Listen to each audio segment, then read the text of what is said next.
Albert and a traditional credit card are designed for different purposes, so comparing their cost isn't as simple as looking at one fee. Albert offers cash advances and financial tools for eligible users, while a credit card is a revolving line of credit that can become expensive if you carry a balance.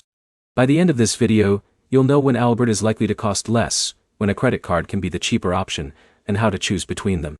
If your question is which is cheaper, the answer depends on how you use the product.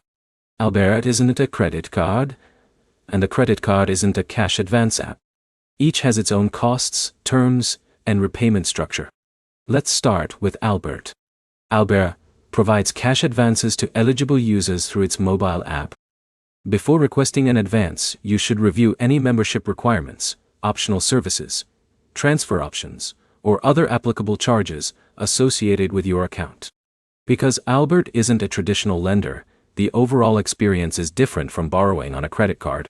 Albert is generally intended to help cover short-term cash shortages rather than finance large purchases over an extended period.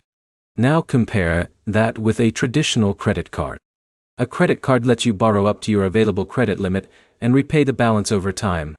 If you pay your statement balance in full by the due date, you may avoid interest on purchases.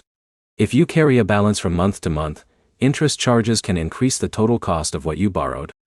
Credit cards may also include annual fees, late payment fees, cash advance fees, or other charges depending on the card issuer and your account agreement. So which option is cheaper? Choose Albert.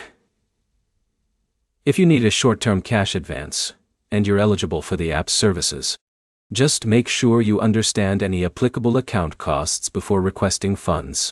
Choose a traditional credit card if you're making purchases and you're confident you can repay the statement balance according to your card's terms. Used responsibly, a credit card can be an effective payment tool. The biggest mistake is comparing them as though they're the same product. One is built around app-based cash advances for eligible users, while the other is an ongoing line of credit with different borrowing rules. Here's the bottom line. Albert may be the lower-cost solution for certain short-term cash needs, while a traditional credit card can be less expensive for purchases if you avoid interest by paying your balance according to your card agreement.